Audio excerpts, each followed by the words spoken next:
जो मंदिर का धन खाएगा वो 60,000 साल तक मल का कीड़ा बनेगा, ऐसा कहा कथावाचक देवकी नंदन ठाकुर ने।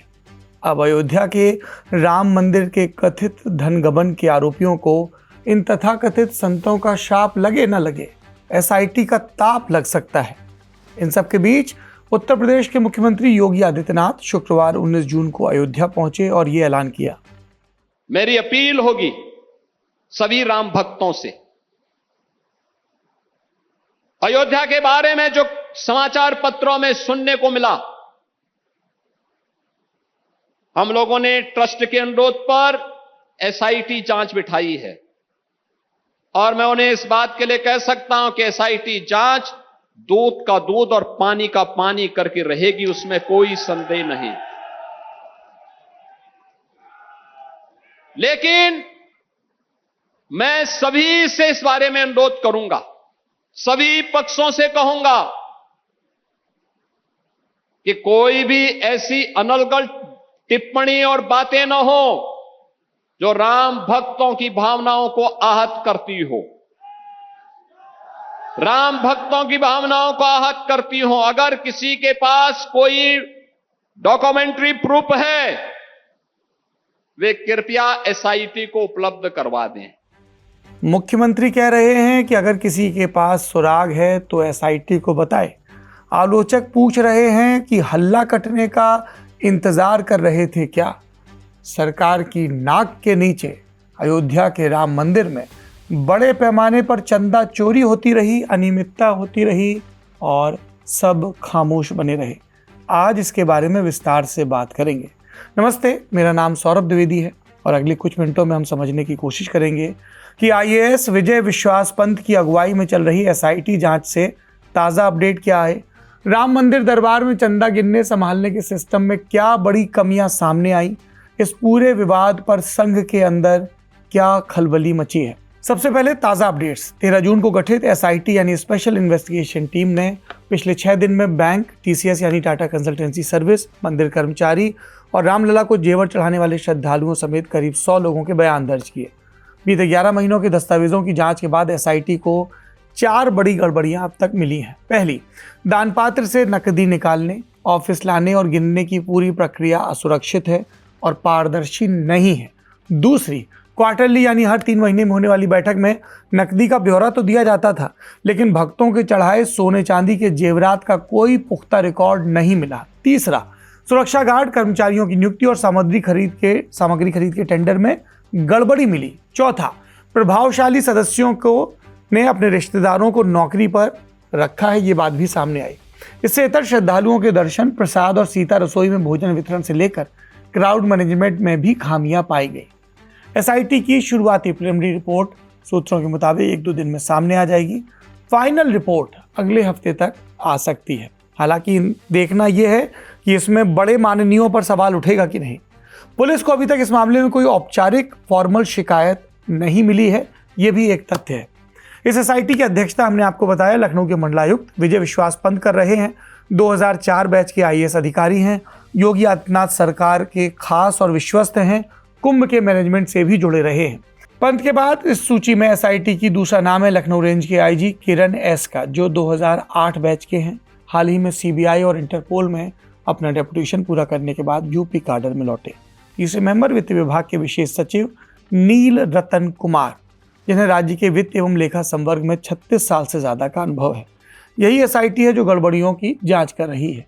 और ये जांच तक कैसे पहुंची, इससे पहले समझते हैं, एक छोटा सा रिकैप लेते हैं। आरोप है कि राम मंदिर में आने वाले चढ़ाई की रकम में से चोरी की गई। सीधे शब्दों में कहें तो हमारे आपके जैसे जो श्रद्धालु हैं, जिन्होंने पैसा दान पत्र में डाला, उसमें से रकम और सोना चांदी और आभूषण चुराने के आरोप हैं। ये आरोप दान पात्र में पड़ने वाले पैसों और आभूषणों की गिनती करने वाले लोगों पर लग रहे हैं। मामला पब्लिक डोमेन में तब खुलकर आया जब समाजवादी पार्टी के प्रमुख, सांसद और पूर्व मुख्यमंत्री अखिलेश यादव ने 7 जून को ट्वीट किया और कहा कि इस चंदा चोरी पर न्यायालय को स्वतः संज्ञान लेना चाहिए। उन्होंने कहा, भगवान राम करोड़ों श्रद्धालुओं की आस्था का केंद्र हैं। दान में हेराफेरी पूरे धार्मिक तंत्र और ट्रस्ट के लिए शर्मनाक है और सरकार की इस पर चुप्पी संदिग्ध है। नोटों की गिनती से जुड़े कुछ कर्मचारियों की बदली हुई जीवन शैली भी इस जांच का मुख्य आधार बनी अखिलेश यादव और तमाम दूसरे बयानों के अतिरिक्त। इस मामले पर कांग्रेस की तरफ से बयान आया। यूपी कांग्रेस के अध्यक्ष अजय राय ने 16 जून को कहा कि ये आम चोरी नहीं बल्कि संगठित डकैती है जिसमें ट्रस्ट के बड़े लोग शामिल हैं।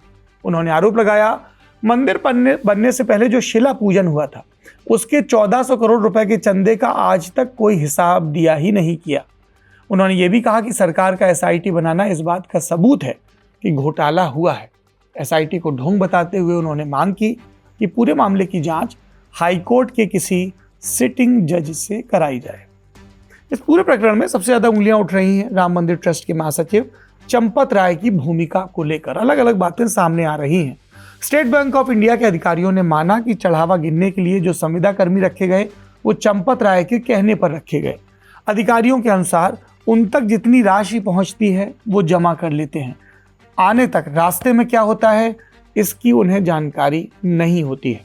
चंपत राय से इतर सवाल पूछे गए पूर्व आईएएस अधिकारी नृपेंद्र मिश्र से भी, जो मंदिर निर्माण समिति के प्रमुख हैं और इसी नाते राम मंदिर ट्रस्ट के एक्स ऑफिशियो मेंबर भी। नृपेंद्र मिश्र प्रधानमंत्री नरेंद्र मोदी के बेहद करीबी ब्यूरोक्रेट रहे हैं। उनसे जब सवाल पूछे TV9 नाम के न्यूज चैनल ने तो उन्होंने कहा काउंटिंग रूम के पास एक टॉयलेट है जहां चढ़ावे का पैसा मिला। इसकी जानकारी चंपत राय को हुई। इसके बाद जांच के लिए एसआईटी का गठन हुआ। काउंटिंग का काम 40 से 44 लोग करते हैं। फिलहाल शक की सुई इन्हीं लोगों पर है। बार बार नाम आ रहा है चंपत राय का। आरएसएस से लंबे वक्त से जुड़े रहे वरिष्ठ प्रचारक हैं। राम मंदिर संघ का सबसे बड़ा ड्रीम प्रोजेक्ट है। ऐसे में जाहिर सी बात है जब उनके किसी वरिष्ठ व्यक्ति पर उंगली उठे तो संघ में खलबली लाजमी है। इस पर बात की इंडियन एक्सप्रेस में हमारे रिपोर्टर श्यामलाल यादव ने विस्तार से अपनी एक रिपोर्ट में। वो कहते हैं चंपत राय के अलावा कर्नाटक के गोपाल राव, जो मंदिर ट्रस्ट की जमीन की खरीद में सक्रिय थे, वो भी संघ से जुड़े रहे हैं। ट्रस्ट के भीतर डॉक्टर अनिल मिश्र हैं, मेंबर हैं ट्रस्ट के, राम मंदिर ट्रस्ट के। संघ से उनका गहरा संबंध है। क्योंकि डोनेशन और अन्य वित्तीय मामलों में संघ की छवि हमेशा बेदाग रही। मंदिर में इस तरह का गबन उसके लिए बड़ी चिंता का विषय है। संघ के पदाधिकारियों में नंबर 2 सरकारवार रहे भैयाजी जोशी और सह सरकारवार डॉक्टर कृष्ण गोपाल वहां बैठ के कर कई चीजें मॉनिटर करते हैं। संघ की प्रतिष्ठा को ठेस पहुंची है, इसमें कोई दो राय नहीं है। ऐसे में क्या संघ चंपत राय को तलब करेगा या किसी दूसरे व्यक्ति को तैनात करेगा? हमने पूछा श्यामलाल यादव से। देखिए, अभी तक कोई उसमें ट्रस्ट की तरफ से एफआईआर नहीं लिखी गई है। जैसे आपने बहुत जगह पढ़ा होगा और सोशल मीडिया पर इधर उधर देखा होगा कि कुछ लोगों के घर से कुछ पैसा मिला वहां पर। लेकिन मैंने अयोध्या पुलिस के अधिकारियों से बात की तो उन्होंने बोला कि हम ऑन रिकॉर्ड हम कुछ नहीं जानते, ना हमसे किस शिकायत ऐसी कोई ट्रस्ट से मिली है, ना हमने कोई कार्रवाई की है। तो मतलब पुलिस ने ऑफिशियली कुछ नहीं किया। हो सकता है अनऑफिशियली कुछ किया हो ट्रस्ट की मदद के लिए, या ट्रस्ट के लोगों ने जाकर के उन जो उनके कर्मचारी थे उनके यहाँ जाकर के वो पैसा बरामद करने में की हो। तो ये सब हवा में चल रही हैं चीजें। वहां कोई अधिकृत तौर पर पुलिस जो कार्रवाई करना उनका काम है, उनकी तरफ से कोई ऐसी बात नहीं हुई है।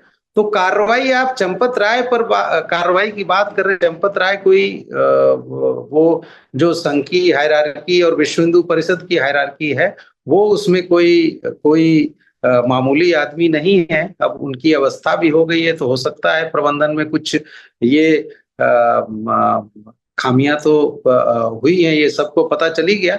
लेकिन जितना मैं संघ को समझता हूँ, इस तरह आप उनको नहीं माप सकते कि उन्होंने तुरंत कोई कार्रवाई की और चंपत राय को हटा दिया। ऐसा नहीं होता है। चंपत राय के अलावा जो सेवादार या कर्मचारी जांच के घेरे में हैं, उनके नाम भी जान लीजिए। रामशंकर यादव उर्फ टिन्नू, वो मंदिर के चढ़ावे को बैंक में जमा कराने और सुरक्षा से जुड़े मैनेजमेंट में अहम भूमिका निभाते थे। चंपत राय के करीबी ट्रस्ट और मंदिर सुरक्षा से जुड़े लोगों का दावा है कि उनके घर से सोना भी बरामद हुआ है। टिन्नू का अयोध्या एयरपोर्ट के पास एक बड़ा मकान है जहां करीब 70 कमरों का हॉस्टल चलता है। विवाद सामने आने के बाद उन्होंने एक वीडियो जारी किया, सफाई दी। बोले जिस जमीन की कीमत 50 करोड़ बताई जा रही है उसे मैंने बरसों पहले 2008 में खरीदा था। ऑटो चलवा कर कमाई की, चढ़ावे की गिनती से मेरा कोई लेना देना नाम नहीं। दूसरा नाम आरोपियों में मनीष यादव का, टिन्नू के भतीजे। टिन्नू ने ही मनीष की नियुक्ति करवाई थी। तीसरा नाम केडी तिवारी का, ये मंदिर में श्रद्धालुओं की ओर से दान में दिए गए सोने चांदी और महंगी धातुओं से जुड़े काम देखते थे। उनकी करीब 1.5 करोड़ रुपए की जमीन खरीद भी जांच के दायरे में है। चौथा नाम राजेश पाठक। राजेश नोटों की गिनती करने वाले कर्मचारियों में थे। पिछले 5-6 साल में उनकी बदली हुई जीवन शैली जांच के घेरे में है। पांचवा नाम लवकुश मिश्र। मंदिर में नोटों की गिनती करते थे, पहले कार मैकेनिक थे। मंदिर में नौकरी मिलने के बाद उनकी भी आर्थिक स्थिति तेजी से बदली। घर से करीब 10 लाख रुपए कैश मिला। छठवां नाम अनुकल्प मिश्र, लवकुश के साले, वो भी मंदिर में नोट गिनते हैं। उनके परिवार की संपत्तियां भी जांच के घेरे में है। कौशलपुरी इलाके में करीब 65 लाख रुपए में खरीदे गए एक मकान और पैतृक गांव के पास बने फार्म हाउस को लेकर भी अब सवाल उठ रहे हैं। ये वो मुख्य चेहरे हैं जो सीधे जुड़े हैं। अब आते हैं हम अपने आखिरी बिंदु पर। राम मंदिर के चढ़ावे को गिना कैसे जाता है, दर्शकों की दिलचस्पी होगी।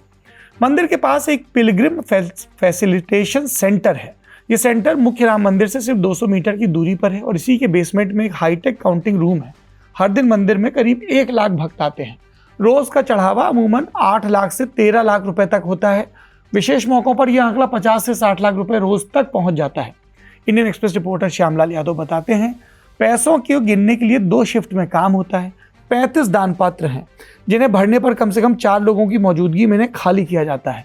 फिर लोहे के बक्से में बंद करके सीसीटीवी कैमरे की निगरानी में काउंटिंग रूम लाया जाता है।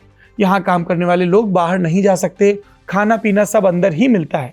पैसे गिनने के बाद इसे स्टेट बैंक ऑफ इंडिया के एक स्पेशल नो चेकबुक अकाउंट में जमा किया जाता है, यानी इस अकाउंट से कोई चेक नहीं कट सकता। सारे पेमेंट डिजिटल होते हैं।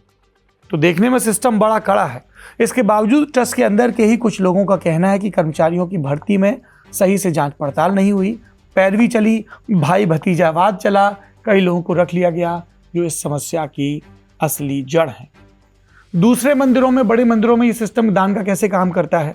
काशी विश्वनाथ मंदिर में लगभग 50 दान पात्र हैं। हफ्ते में 2 बार सबके सामने खुले बरामदे में कैमरों की निगरानी में सरकारी अधिकारियों और बैंक अफसरों की मौजूदगी में गिनती होती है।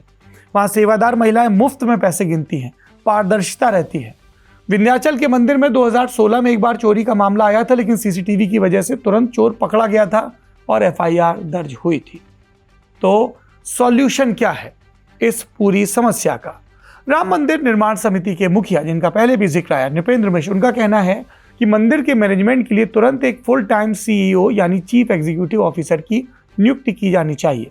नृपेंद्र मिश्र ने इंडियन एक्सप्रेस की हमारी रिपोर्टर मौलश्री सेठ से बात करते हुए सब बातें कही। उनका कहना है कि 71 एकड़ में फैले मंदिर का कामकाज अब किसी मंदिर जैसा नहीं बल्कि एक छोटे जिले के प्रशासन जैसा हो गया है और उसी तरह से इसकी संभाल होनी चाहिए। इसलिए इसे संचालित करने के लिए 24 घंटे काम करने वाले प्रोफेशनल्स की जरूरत है। उन्होंने इसके लिए तिरुपति मंदिर का भी उदाहरण दिया, जहां पर कामकाज एक सीईओ संभालते हैं। हालांकि नृपेंद्र ने यह भी साफ किया कि अयोध्या का मॉडल तिरुपति से बिल्कुल अलग होगा, क्योंकि श्री राम जन्मभूमि तीर्थ क्षेत्र ट्रस्ट एक पूरी तरह से स्वायत्त बॉडी है, ऑटोनॉमस बॉडी। इसलिए सीईओ की नियुक्ति करनी है या नहीं, इसका आखिरी फैसला खुद ट्रस्ट को लेना होगा। वैसे ट्रस्ट में नृपेंद्र मिश्र खुद भी हैं एक्स ऑफिशियो मेंबर और चंपत राय भी हैं। और नृपेंद्र मिश्र ने हालांकि बातचीत में दोहराया कि मेरी नियुक्ति भी ट्रस्ट की सिफारिश पर ही हुई थी। राम मंदिर करोड़ों लोगों की आस्था का केंद्र है। वहां चढ़ाए गए 1-1 रुपए और 1-1 गहने के साथ देश की जनता की भावनाएं जुड़ी हैं। अब सबकी नजरें एसआईटी की रिपोर्ट पर हैं और हम भी नजर बनाए हुए हैं कि न्याय की सिर्फ मुनादी होती है या न्याय भी होता है। मेरा नाम है सौरभ द्विवेदी, ये है इंडियन एक्सप्रेस हिंदी।